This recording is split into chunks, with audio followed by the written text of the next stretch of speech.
শুভ সকাল। সারা বিশ্ব থেকে আমাকে ঈদের শুভেচ্ছা পাঠানো হচ্ছে। বলছে, "মুফাসিল ভাই, ঈদ মোবারক, ঈদ মোবারক।" যদিও আমি ইসলাম ধর্ম ত্যাগ করেছি, কিন্তু তারপরেও আমাকে সারা বিশ্ব থেকে ঈদের শুভেচ্ছা দেওয়া হচ্ছে। আজকে সারা বিশ্বের অনেকেই ঈদের বাণী দিবেন। বড় বড় রাষ্ট্রপ্রধান, সরকার প্রধান তারা ঈদের বাণী দিবেন। ঈদের সময় সবাইকে ডেকে খাবেন একসাথে। আপনারা বিভিন্ন অনুষ্ঠান করবেন, সঙ্গীত অনুষ্ঠান করবেন, অনেকে আনন্দ ফুর্তি করবেন, অনেকে সুন্দর জামা কাপড় করে ঘুরবেন। কিন্তু আরও যেটি করবেন সেটা হচ্ছে হাজার হাজার গরু, ছাগল, ভেড়া এগুলো জব করবেন। মুসলিম বিশ্বে অনেক জায়গায় উট জব করবেন, এবং বাংলাদেশে অনেকে আবার এখন স্টাইল করে উট জবও দেন। কিন্তু আসল উদ্দেশ্যটা কি? ইতিহাস কি? আদৌ কি কোরআনে ঈদের দিনে আপনাকে বিশ্বে যেখানেই থাকুন না কেন আপনাকে কোরবানি করতে হবে, এরকম কোনো নির্দেশনা কি আছে? একটু ঘাঁটিয়ে দেখা দরকার, তাই না? আমি দেখাতে পারলে খুশি হতাম যে ঈদের দিন বিশ্বে আপনি যেখানেই থাকুন আপনাকে কোরবানি করতে হবে। কোরআনে, হাদিসে কিছু কিছু বিষয় আছে, কিন্তু কথা হচ্ছে যে হজের পরে আপনাকে কোরবানি করতে হবে, কিন্তু এটা তো হজ নয়। সারা বিশ্বে তো আপনি হজ করছেন না। হজ হচ্ছে সৌদি আরবে। যাই হোক, সেই বিষয়ে আজকে কথা বলবো না। মূলত আজকে অন্য দিক থেকে ব্যাপারটি দেখি। বাইবেলেও আছে, বাইবেলেও আছে যে ইব্রাহিম নবী উনি তার ছেলেকে এভাবে আম, কোরবানি করতে গিয়েছিলেন সৃষ্টিকর্তার সন্তুষ্টির উদ্দেশ্যে, এবং শেষ পর্যন্ত স্যাক্রিফাইস করতে করতে আরও বড় স্যাক্রিফাইস প্রয়োজন ছিল, এবং শেষ পর্যন্ত সৃষ্টিকর্তা নিজেই নিজের সন্তানকে জিসাস ক্রাইস্টকে, যিশু খ্রিস্টকে কোরবানি করে দিলেন, স্যাক্রিফাইস করে দিলেন, এবং সেই স্যাক্রিফাইসের রক্তের বন্যায় সমস্ত পাপ ধুয়ে মুছে সাফ হয়ে যাচ্ছে ইত্যাদি, আপনি যদি খ্রিস্টান ধর্মে বিশ্বাস করেন। অর্থাৎ স্যাক্রিফাইসটি আছেই, সেই জব, সেই কোরবানি এগুলি আছেই। ঠিক একইভাবে কোরআনেও আহ, নবী ইব্রাহিমের পুত্র ইসমাইলকে সে কোরবানি করতে চেয়েছিল সৃষ্টিকর্তার সন্তুষ্টি লাভের উদ্দেশ্যে। মূল কারণটি কি? সৃষ্টিকর্তার সন্তুষ্টি লাভ, সন্তুষ্টি লাভ কীভাবে? যে আপনি যে কোনো কিছু পরিত্যাগ করতে রাজি আছেন, আপনি আপনার আপনার ঘনিষ্ঠজন আপনাকে ভুল বুঝলেও সৃষ্টিকর্তার আদর্শে আপনি অনুপ্রাণিত থাকবেন, এটাই এটাই হচ্ছে মূল। কিন্তু তার জন্য নিজের সন্তানকে দিয়ে এইভাবে পরীক্ষা কেন? যে সৃষ্টিকর্তা আমাকে ভালোবাসবে, সে আমাকে এত বড় পরীক্ষা আমাকে ফেলে যন্ত্রণা দিয়ে তার কি লাভ, তার কি উন্নতি হয়, তার কি স্যাটিসফ্যাকশন হয়? কথা হচ্ছে যে সৃষ্টিকর্তা যদি আমাকে ভালোই বাসেন, তাহলে এই যন্ত্রণার ভিতরে আমাকে উনি ফেলবেন কেন? যে সৃষ্টিকর্তা আমাকে একটি সুন্দর পুত্র দিলেন, সেই পুত্রকে আমি ভালোবাসলাম, সে ভালোবাসা আমার ভিতরেই সৃষ্টি করা হলো, এবং তাকে আমি নিজের হাতে জব করে আমি কি পরীক্ষায় উত্তীর্ণ হব, এবং এত বড় কষ্ট দিয়ে আমাকে কোনো আদর্শ বোঝাতে হবে কেন? আমি কেন আমার ছেলেকে বলবো যে আমি তোমার পিতা, এবং আমি তোমাকে সৃষ্টিকর্তার সন্তুষ্টির জন্য, আমার নিজের সন্তুষ্টির জন্য, আমার নিজের ইমানসিপেশনের জন্য, আমার নিজের জান্নাত পাওয়ার জন্য, এবং তোমাকে জান্নাত দেওয়ার জন্য আমি তোমাকে হত্যা করব, এখন আমি তোমাকে এখন কোরবানি করবো, এবং সেই সৃষ্টিকর্তার নির্দেশে আমার ছেলে পর্যন্ত হাসি মুখে খুশি বলবে, বাবা চলো আমাকে তুমি কোরবানি করে দাও। এতে কি শিক্ষার আছে? এতে কি আদর্শ পাওয়ার আছে? আমার সৃষ্টিকর্তা এত বড় রক্ত পিপাসু কেন হবেন? কেন আমাকে এই এই ভুক্তভোগী বানাবেন? কেন? সকল ধর্মে এরকম ব্যাপারটি রয়ে যায়, প্রায় প্রায় সকল ধর্মে। যেমন ধরুন, আপনি হিন্দু ধর্মেও এভাবে জায়গায় জায়গায় বলি দেওয়া হচ্ছে, এবং সেখানে তো নরবলি পর্যন্ত ছিল। এখনও যদিও অনেকেই বলতে চায় যে এগুলিতে কোনো বইয়ে নেই, হিন্দু কোনো শাস্ত্রে নেই, কিন্তু হিন্দু ধর্ম তো আসলে শাস্ত্রভিত্তিক ধর্ম নয়। এটা তো অনেক কিছু আছে, এতে কালচার আছে, কৃষ্টি আছে, ট্রেডিশন আছে, এগুলো সব কিছু বাদ দিয়ে তো হিন্দু ধর্ম নয়। শুধুমাত্র কিতাবে থাকলেই হিন্দু ধর্ম তাই তা তো আপনি বলতে পারেন না। বিভিন্ন জায়গায় এরকম কুমারী বলিও তো ছিল। কিন্তু এই বলির ব্যাপারটি কেন আসে? বলির ব্যাপারটি কেন আসবে? যীশুখ্রিস্ট বাইবেলে সে আহ, নিরুপায় হয়ে বলেছিল যে ঠিক আছে, এইটাই যদি একমাত্র হয়, if this is the only way, তাহলে তাই হোক। কিন্তু সে খুব একটা খুশি ছিল না, সে কান্নাকাটিও করেছিল সৃষ্টিকর্তার কাছে। কিন্তু এভাবে একজন রক্তপিপাসু পরম পিতার কাছে সে কিন্তু কমপ্লেন করেনি যে তুমি অন্য কোনো পন্থা বের করো, এভাবে করো না। আসলে এই অরিজিনাল সিন থেকেই খ্রিশ্চানিটি, বাইবেলেতে এই বিষয়টি এসেছিল যে অরিজিনাল সিন, একটি শিশু যখন জন্ম হয় খ্রিশ্চান বিশ্বাস মতে, সেই শিশুটি আসলে পাপ নিয়ে জন্ম হয়, কারণ সেই আদমের পাপ সে বহন করে। কি নোংরা বিষয় যে তাকে আমি পানিতে চোবাবো, তাকে ব্যাপটিজম করব, তাকে আমি পবিত্র বানিয়ে ফেলবো, তাকে আমি খ্রিস্টান বানিয়ে ফেলবো। অবশ্য এই বিষয়ে ইসলাম একটু বেটার, কারণ ইসলাম বলে যে বিশ্বাসেই তোমাকে পূর্ণতা পেতে হবে, শুধু পানিতে চুবালে তোমার পূর্ণতা আসবে না। এই ক্ষেত্রে অবশ্য ইসলাম বেটার। কিন্তু সেই বিশ্বাসটি যখন এই হয় যে আমি আমার পুত্রকে জব করে দেব এবং সেটাতে আমার পরীক্ষায় পাশ করব আমি, এটা কেমন নরপিপাসু ব্যাপার, এটা কেমন রক্তের হোলি খেলা। অনেক ক্ষেত্রে আমি দেখেছি যে অনেকবার বলি দিলে, বিভিন্ন ধর্মে বলি দিয়ে তাকে রক্তটি সেই দেবতার উপরে চড়িয়ে দেওয়া হয় এবং সেটা সে মাংস খাওয়া হয় না। হ্যাঁ, ইসলামে দেখি আমরা যে কোরবানি দেওয়া হচ্ছে, কিন্তু সে মাংসটি আবার খাচ্ছে মানুষ। সে রক্ত মাংস সৃষ্টিকর্তার কাছে পৌঁছায় না। এমনও কোথায় আছে নিয়ত পৌঁছায় বা উদ্দেশ্য, আমার স্যাক্রিফাইস, হোয়াট সর্ট অফ উদ্দেশ্য, আমার কী উদ্দেশ্য থাকতে পারে এখানে? কী উদ্দেশ্য থাকতে পারে যে আমাকে বলি করে, কোরবানি করে আমাকে প্রমাণ করতে হবে, মানুষ হত্যা করে, মানুষ হত্যাকে স্মরণ করে আমাকে এই অনুষ্ঠানাদি আমাকে চালিয়ে যেতে হবে হাজার হাজার বছর ধরে।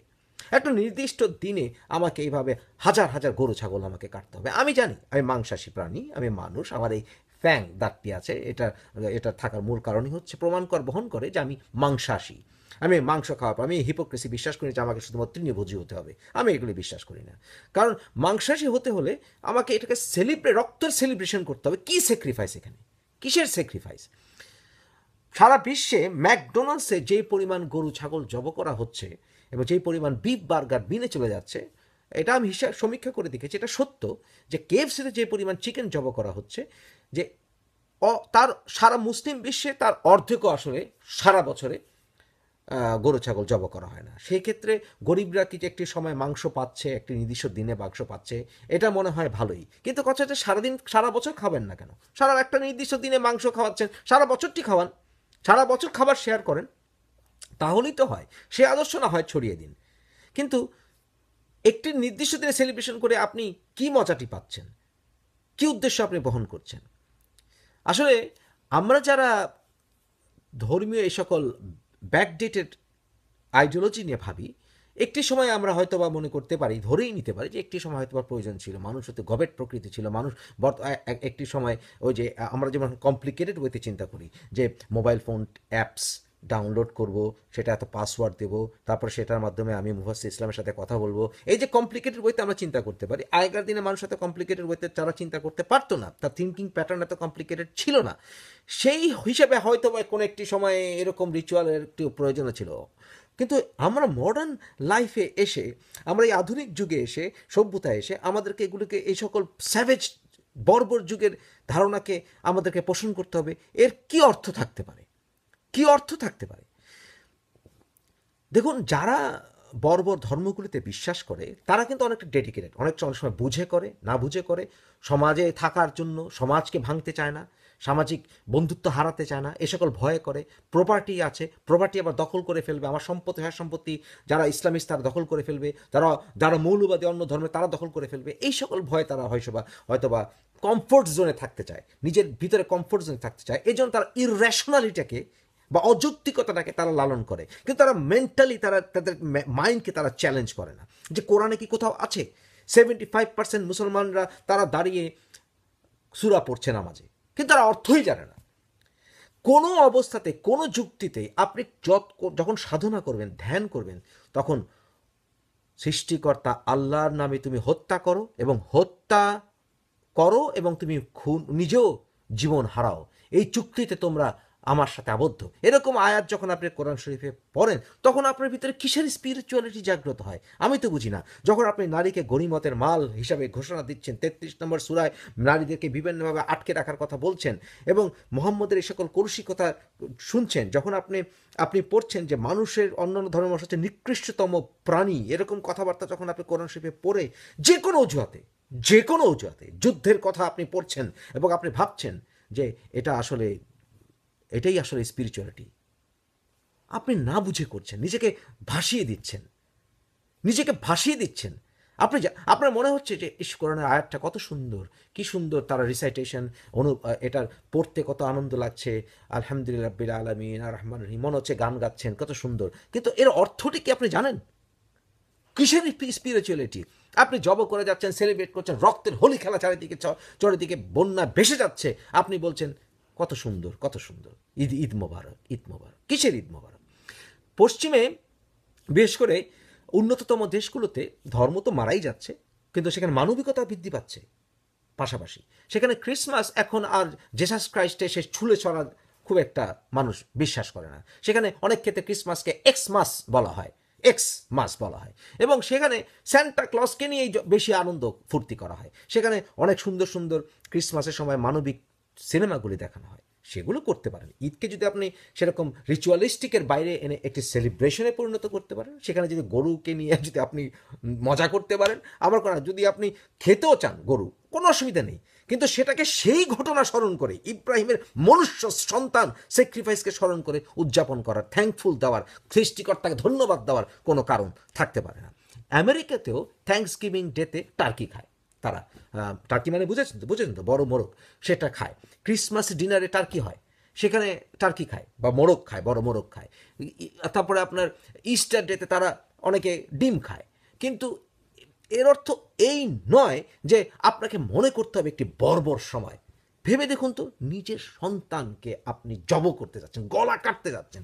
এই গলা কাটা ইসলামের ইতিহাসে ভরপুর। মোহাম্মদ নিজের হাতে 700 মানুষকে জব করেছিল, এবং সেটা নিয়ে, সেই ইতিহাসকে নিয়ে এখন মুসলমানরা নানা ট্রিক খেলে। অনেকে বলে না এটা হতে পারে না, তুমি কোথা থেকে জেনেছ, কিন্তু তারা পড়ে দেখে না। এই যে অন্ধত্বভাবে অনুসরণ করা, এর থেকে আমাদেরকে বের হয়ে আসতে হবে। মুসলমানরা তো অন্য ধর্মের মানুষকে হাদিসের অনুসারে তারা তো আসসালামু আলাইকুমের ওয়ালাইকুম আসসালামু আলাইকুমও বলতে পারে না। নানা রকম মেন্টাল জিমন্যাস্টিক্স করে অনেকেই জাস্টিফাই করেন হ্যাঁ আসসালামু আলাইকুম বলা যায়। কিন্তু মোহাম্মদ নিজে যেখানে বলে গেছেন যে তরবারের নিচে জান্নাত, সেইখানে এই বর্বরতাটাকে আর কতভাবে আপনারা সেলিব্রেট করবেন? আপনি এটাকে বর্বরতা থেকে বের করে নিয়ে এসে একটা সেলিব্রেট করেন যে এটা একটা মজার দিন, এই দিন ঈদ মোবারক বলেন, আমার কোনো আপত্তি নেই। কিন্তু সেই সময়কে স্মরণ করে আল্লাহকে থ্যাংক ইউ দেওয়া, ধন্যবাদ দেওয়া, এবং সেটার জন্য আবার নামাজ আদায় করা ওয়াজিব, হোয়াট ইজ দিস? এটা কোনো পালন করার কোনো মানে নেই। কিন্তু আপনাদেরকে বলছি, ডেডিকেটেড হতে হবে। যারা আজকে অনেকেই আমাকে মেসেজ দিচ্ছেন, অনেকে শত শত, যে মুফাসিল ভাই আমি হিন্দু ধর্ম ত্যাগ করেছি, খ্রিস্টান ধর্ম ত্যাগ করেছি, বৌদ্ধ ধর্ম অনেকে ত্যাগ করে ফেলেছেন, অনেকে মুসলিম ধর্ম ত্যাগ করছেন, কিন্তু আপনারা এক্সপোজ হতে চান। আমি বলছি আপনাদের সংখ্যা অনেক, আপনাদেরকে ডেডিকেটেড হতে হবে। শুধু মুফাসিল ইসলাম কথা বলে গেলে হবে না, দরকার হলে মুখোশ পরে ভিডিও করেন না কেন? অনেকে তো সেফ কান্ট্রিতে থেকে থাকছেন, অনেক সেফ কান্ট্রিতে থাকছেন, তারা করছেন না কেন? আমি যতই পশ্চিমে থাকি, আমি কি 100% সিকিওর? মোটেই না। কত মানুষ পশ্চিমে ইসলামিস্টদের হাতে মারা যাচ্ছে, কিন্তু নিজেকে ডেডিকেট করে দিয়েছি মানুষের সমাজের জন্য। আপনারা কেন করবেন না? কিসের ভয়? সমাজ হারানোর ভয়, বন্ধু হারানোর ভয়, স্ত্রী হারানোর ভয়, হিপোক্রেসি নিয়ে কবরে যাবেন? যতক্ষণ পর্যন্ত আপনি ওই সকল ধার্মিকের চেয়ে বেশি ডেডিকেটেড না হতে পারবেন সত্যের জন্য, ততদিন পর্যন্ত আসলে মুক্ত চিন্তার মুক্তি আসবে না। এ সকল কথা বলতে দ্বিধা করবেন না। ঈদ মোবারক বললে বলবেন শুভেচ্ছাটা কিসের জন্য দিচ্ছ, কি স্মরণ করে এই দিনে? আমার শুভকামনা করছো, ভালো, কিন্তু একজন পিতা তার সন্তানকে জব করতে চেয়েছিল তার নিজের জান্নাত পাওয়ার জন্য, সেটাকে স্মরণ করছো? ধিক্কার।